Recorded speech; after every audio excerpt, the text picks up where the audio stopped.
Zippers can be found on clothing, on bags, even on footwear.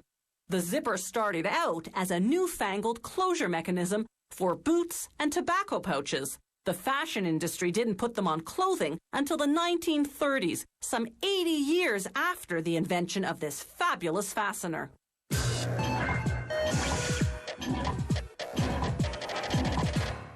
An American, Elias Howe, was the first to patent a zipper-like clothing fastener in 1851, but he never ended up marketing it.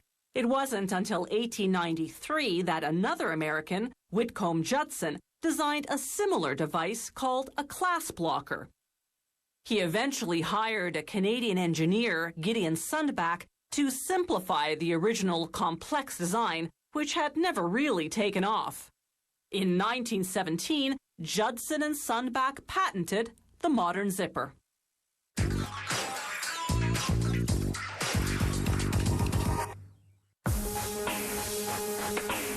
Zipper teeth are made of either metal, plastic, or nylon. The fabric part of the zipper is called the tape. It's usually polyester, but sometimes cotton or a fireproof fabric. To make metal zippers, the factory feeds a long continuous roll of tape into what's called the teeth machine, along with a long roll of metal ribbon known as flat wire. As we see here in slow motion, the machine cuts off a tiny piece of flat wire, forces it through a die that forms it into a tooth shape, then clamps it onto the edge of one side of the tape.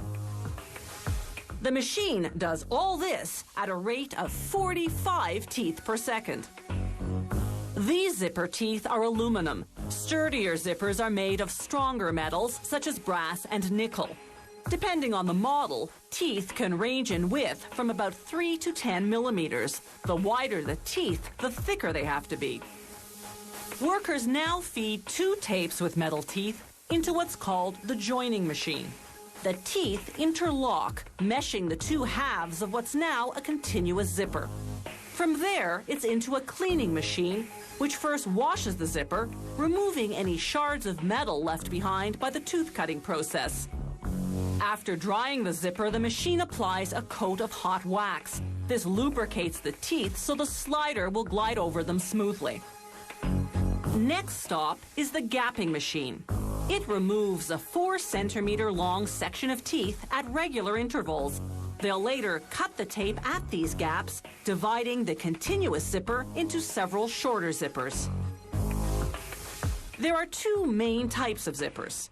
Closed-end zippers are the kind whose two halves don't separate at the bottom when opened. Purse zippers, for example. These need a part called a bottom stop, a thick piece of flat wire positioned at the base of the zipper. When you unzip, it stops the slider and prevents the two halves from separating. Open-end zippers are the kind whose two halves do separate at the bottom when opened. Jacket zippers, for instance. At the bottom of these zippers, a machine applies a clear reinforcement strip. This stiffens the tape so that the next machine can apply the pin and box. The pin is that vertical piece of metal on one half of the zipper that you have to align in the box on the other half before you can pull the slider to zip up.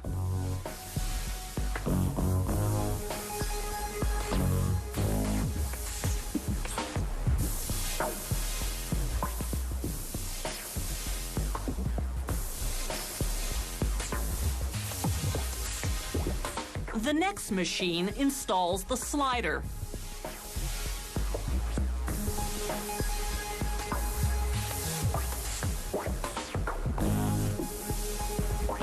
Watch in slow motion as it opens each gap and hooks a slider onto the track of teeth. The next machine inserts what's called the top stop, a thick piece of flat wire that stops the slider at the top of the track when you zip up all the way. The machine then slices the tape at each gap, separating the finished zippers. Plastic zippers are made quite differently than metal ones. The tape is the same, but the teeth are made from plastic pellets. A machine melts them, then injects the liquid plastic into a mold that's the shape of a strip of zipper teeth. The mold cools almost instantly, hardening the plastic. The machine then stamps the teeth onto the tape, automatically gapping the desired zipper length at the same time. The excess plastic in the middle is remelted. There's no joining machine to mesh the two halves of plastic zippers. Workers do this manually so that they can inspect the plastic teeth to make sure they're well formed. Then automated machines install the remaining components.